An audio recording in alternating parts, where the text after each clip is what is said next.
Welcome to our class Deep Insight. So today we are discussing about conflict theory. ଦ୍ୱନ୍ଦ୍ୱବାଦୀ ସିଦ୍ଧାନ୍ତ ତାର next ରେ ଆସୁଛି।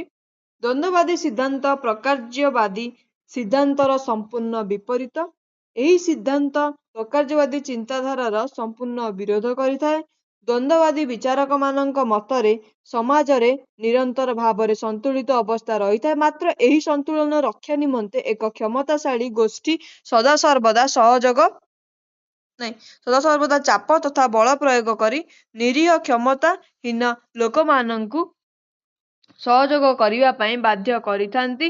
ସେମାନେ ସମାଜକୁ ଦୁଇଟି ଗୋଷ୍ଠୀରେ ବିଭକ୍ତ କରିଥାନ୍ତି। ଗୋଟିଏ ଗୋଷ୍ଠୀ ପ୍ରଭାବଶାଳୀ ଓ ସମସ୍ତ କ୍ଷମତା ଓ ସୁବିଧା ସୁଯୋଗ ଲାଭ କରିଥିବା ବେଳେ ଅନ୍ୟ ଗୋଷ୍ଠୀଟି କ୍ଷମତାହୀନ ବା ସର୍ବହରା ମଜଦୁର ଗୋଷ୍ଠୀ। ଏହି ଦୁଇ ଗୋଷ୍ଠୀ ପରସ୍ପର ବିରୋଧୀ ଗୋଷ୍ଠୀ ମଧ୍ୟରେ ନିରନ୍ତର ଭାବେ ଅର୍ଥାତ୍ ସବୁ ସମୟରେ କ୍ଷମତା ହାସଲ ପାଇଁ ସଂଘର୍ଷ ଲାଗି ରହିଥାଏ। ତାହେଲେ ଦ୍ୱନ୍ଦ୍ୱବାଦୀ ସିଦ୍ଧାନ୍ତରେ ଯେଉଁମାନେ ରହିଲେ, ଚିନ୍ତାଧାରାର ପ୍ରବର୍ତ୍ତକ ରହିଲେ, ସେମାନେ କହିବା କଥା ଯେ ଦୁଇଟି ଗୋଷ୍ଠୀରେ ବିଭକ୍ତ କରାଯାଇଛି ସମାଜକୁ। ଗୋଟେ ହଉଛି କ୍ଷମତାହୀନ, ଆଉ ଗୋଟେ ହଉଛି ପ୍ରଭାବଶାଳୀ ଗୋଷ୍ଠୀ। ତ ତାଙ୍କ ଭିତରେ ସବୁବେଳେ କନଫ୍ଲିକ୍ଟ ବା ଦ୍ୱନ୍ଦ୍ୱ ଲାଗି ରହିଥାଏ। ତାହେଲେ ଏଇ ସଂଘର୍ଷ ଦି ପ୍ରକାରର, ନକାରାତ୍ମକ ସକାରାତ୍ମକ, ଅଦୃଶ୍ୟ ଦୃଶ୍ୟ କ୍ରମଶଃ ଭାବେ ଅଥବା ହିଂସାତ୍ମକ ରୂପରେ ଦେଖାଦିଏ। ତାହେଲେ ସଂଘର୍ଷ ଦି ପ୍ରକାର ଥାଏ, ଗୋଟେ ନକାରାତ୍ମକ ହେଇପାରେ, ସକାରାତ୍ମକ ଭାବେ, ଅଦୃଶ୍ୟ ହେଇପାରେ, ଦୃଶ୍ୟ ହେଇପାରେ, କ୍ରମଶଃ ଭାବେ ଅଥବା ହିଂସାତ୍ମକ ଭାବେ ଦେଖା ଦେଇଥାଏ ଏହି ସଂଘର୍ଷ ଗୁଡିକ ଦୁଇଟି ଗୋଷ୍ଠୀ ମଧ୍ୟରେ। ତ ଦ୍ୱନ୍ଦାତ୍ମକ ମତବାଦର ଆବଶ୍ୟକୀୟ ପରିକଳ୍ପନା। ସମାଜ ଏବଂ ତାର ଲକ୍ଷଣ ଗୁଡିକ ଭିନ୍ନ ଭିନ୍ନ ମାତ୍ରାରେ ଅବିରାମ ପରିବର୍ତ୍ତନ ପ୍ରକ୍ରିୟାରେ ରହିଥାନ୍ତି। ସାମାଜିକ ବ୍ୟବସ୍ଥା ଓ ଗଠନରେ ସାମାଜିକ ବିବାଦ ଲୁକ୍କାୟିତ ଭାବେ ରହିଥାଏ। ସମାଜ ସମାନତା ଓ ସୁସଂହତି ଏକ ବ୍ୟବସ୍ଥା ନୁହେଁ, ବରଂ ଏଠାରେ ବିବାଦ ସର୍ବଦା ଲାଗି ରହିଥାଏ। ପରସ୍ପର ବିରୋଧୀ ସ୍ୱାର୍ଥ ସମାଜକୁ ଅନେକ ଭାଗରେ ବିଭାଜିତ କରିଥାଏ। ଦ୍ୱନ୍ଦ୍ୱବାଦୀ ସିଦ୍ଧାନ୍ତର ପ୍ରମୁଖ ପ୍ରବକ୍ତାମାନେ ହେଲେ Louis Althusser, Samuel Bowles, Herbert Gintis, Ivan Illich. ସେମାନେ ଶିକ୍ଷା ସଂକ୍ରାନ୍ତରେ ତାଙ୍କର ଆଲୋଚନାଗୁଡ଼ିକୁ ମୁଖ୍ୟତଃ ମାର୍କ୍ସବାଦୀ ବିଚାରଧାରା ଉପରେ ଆଧାରିତ କରିଛନ୍ତି।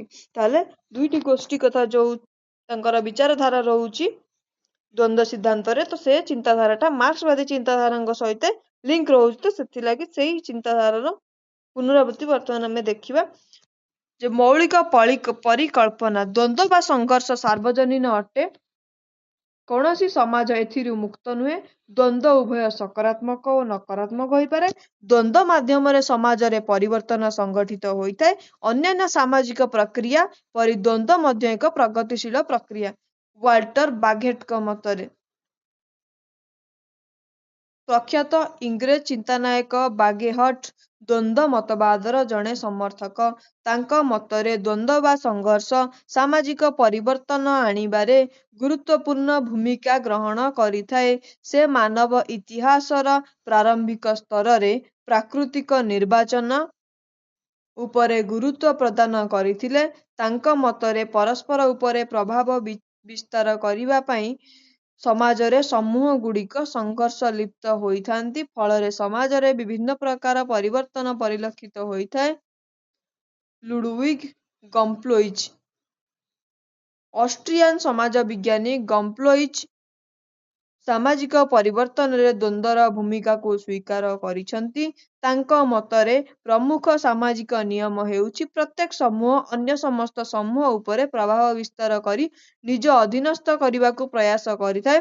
ତାଙ୍କ ମତରେ ମନୁଷ୍ୟର ବସ୍ତୁବାଦୀ ଆବଶ୍ୟକତା ପୂରଣ କରିବାର ଇଚ୍ଛା ବା ଅର୍ଥନୈତିକ କାରଣ ହିଁ ଏହି ସଂଘର୍ଷର କାରଣ। ତେଣୁ ସଂଘର୍ଷ ହିଁ ସାମାଜିକ ପରିବର୍ତ୍ତନ ପାଇଁ ପଥ ଆବିଷ୍କାର ବା ପରିଷ୍କାର କରିଥାଏ।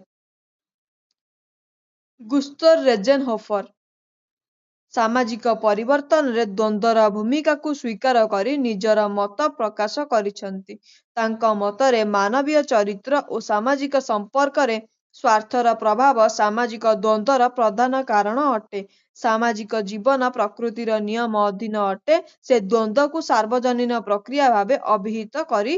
ଥିଲେ। ଲୁଇସ୍ କୋଜର ପ୍ରଖ୍ୟାତ ସମାଜ ବିଜ୍ଞାନୀ କୋଜର ଦ୍ୱନ୍ଦ୍ୱ ଓ ପରିବର୍ତ୍ତନ ମଧ୍ୟରେ ପ୍ରତ୍ୟକ୍ଷ ସମ୍ପର୍କକୁ ସ୍ପଷ୍ଟ ନ କରିଥିଲେ ମଧ୍ୟ ପରିବର୍ତ୍ତନ ଆଣିବାରେ ଦ୍ୱନ୍ଦ୍ୱର ଭୂମିକାକୁ ସ୍ୱୀକାର କରନ୍ତି। ସେ ଦ୍ୱନ୍ଦ୍ୱ ବା ସଂଘର୍ଷର ସକାରାତ୍ମକ ଦିଗ ଉପରେ ଗୁରୁତ୍ୱ ପ୍ରଦାନ କରିଛନ୍ତି। ତାଙ୍କ ମତରେ ବିବାଦ ସାମାଜିକ ବ୍ୟବସ୍ଥାରେ ନୂତନତ୍ୱ ଓ ସୃଜନଶୀଳତା ପାଇଁ ପଥ ସୁଗମ କରିଥାଏ। ତାଙ୍କ ରଚିତ ପୁସ୍ତକ ସାମାଜିକ ବିବାଦର ପ୍ରକାର୍ଯ୍ୟ ଫଙ୍କସନ୍ସ ଅଫ ସୋସିଆଲ କନଫ୍ଲିକ୍ଟ ରେ ଦ୍ୱନ୍ଦ୍ୱର ସମ୍ବନ୍ଧୀୟ ତାଙ୍କ ମତକୁ ବିଶଦ ଭାବେ ବ୍ୟାଖ୍ୟା କରିଛନ୍ତି। ସେ ଦ୍ୱନ୍ଦ୍ୱର ବିଭିନ୍ନ ପ୍ରକାର ସମ୍ବନ୍ଧରେ ଉଲ୍ଲେଖ କରିଛନ୍ତି, ଯଥା ଆନ୍ତଃ ସଂଘର୍ଷ, ବାହ୍ୟ ସଂଘର୍ଷ। ତାଙ୍କ ମତରେ ଆନ୍ତଃସଂଘର୍ଷ ସମାଜରେ ଅଭିଯୋଜନ ଆଣିବାରେ ସହାୟକ ହେବା ସହିତ ସାମାଜିକ ସଂରଚନା ପାଇଁ ଅନେକ ସକାରାତ୍ମକ ପ୍ରକାର୍ଯ୍ୟ ସମ୍ପାଦନ କରିଥାଏ। ସଂଘର୍ଷ ଅନେକ ପ୍ରକାର୍ଯ୍ୟ ସମ୍ପାଦନ କରି ସାମାଜିକ ପରିବର୍ତ୍ତନ ସୃଷ୍ଟିରେ ସହାୟକ ହୋଇଥାଏ। ଜର୍ଜ ସିମେଲଙ୍କ ମତରେ ପ୍ରଖ୍ୟାତ ଜର୍ମାନ ସମାଜ ବିଜ୍ଞାନୀ ଜର୍ଜ ସିମେଲ ସାମାଜିକ ପରିବର୍ତ୍ତନ ଆଣିବାରେ ଦ୍ୱନ୍ଦ୍ୱର ଗୁରୁତ୍ୱପୂର୍ଣ୍ଣ ଭୂମିକାକୁ ସ୍ୱୀକାର କରିଛନ୍ତି।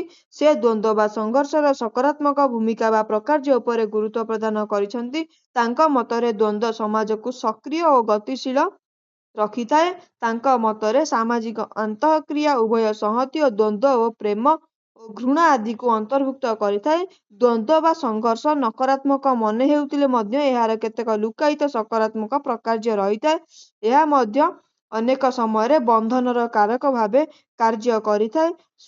ସମାନ ସ୍ୱାର୍ଥ ଥିବା ବ୍ୟକ୍ତିମାନେ ସେମାନଙ୍କ ଲକ୍ଷ୍ୟ ହାସଲ ପାଇଁ ଏକତ୍ରିତ ହେବା ପଛରେ ସଂଘର୍ଷର ଗୁରୁତ୍ୱପୂର୍ଣ୍ଣ ଭୂମିକା ରହିଛି। ଦେନ୍ ଆସୁଛି କାର୍ଲ ମାର୍କ୍ସ।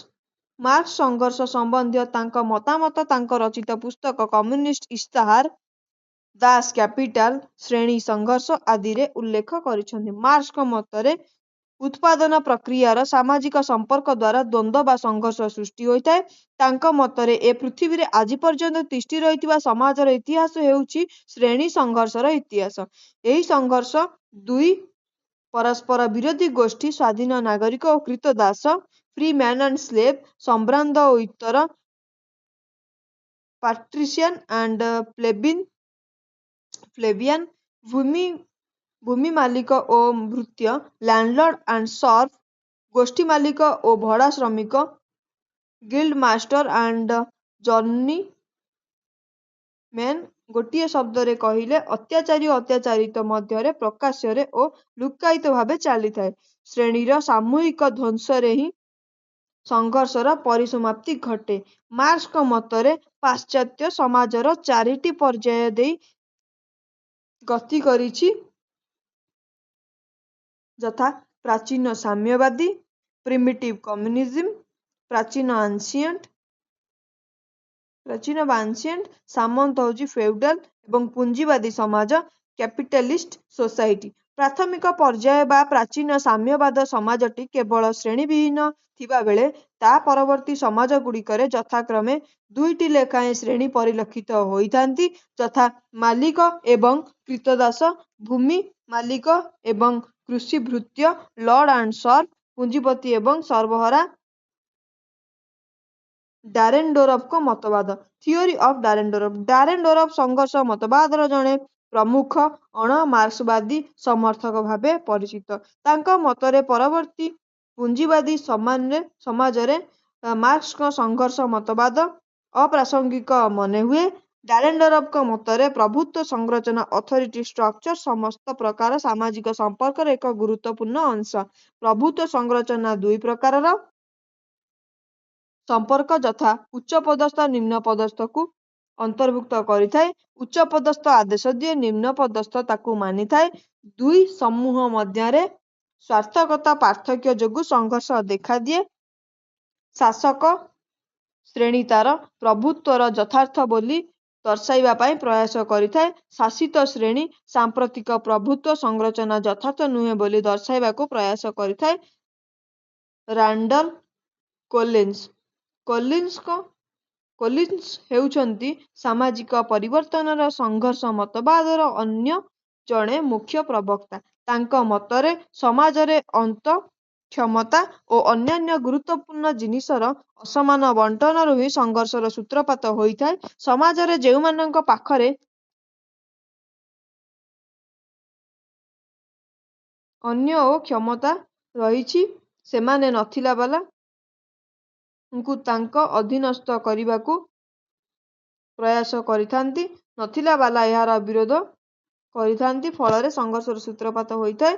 ଫଳରେ ସମାଜର ବିଭିନ୍ନ କ୍ଷେତ୍ରରେ ନାନା ପରିବର୍ତ୍ତନ ଦେଖା ଦେଇଥାଏ। ତାହେଲେ ଦ୍ୱନ୍ଦ୍ୱବାଦୀ ମତବାଦର ସମାଲୋଚନା। ଦ୍ୱନ୍ଦ୍ୱବାଦୀ ମତବାଦ ବୈଜ୍ଞାନିକ ବାସ୍ତବତା ଅପେକ୍ଷା ମତବାଦ ଜନିତ ପରିକଳ୍ପନା ଉପରେ ଅଧିକ ପର୍ଯ୍ୟବେସିତ ଅଟେ। ପରିବର୍ତ୍ତନ ଯେ ସର୍ବଦା ସଂଘର୍ଷ ଯୋଗୁଁ ଦେଖା ଦେଇଥାଏ, ଏହା ମଧ୍ୟ ସାର୍ବଜନୀନ ଭାବେ ଗ୍ରହଣୀୟ ନୁହେଁ। ଆଜି ପାଇଁ ଏତିକି ଥିଲା। Thank you.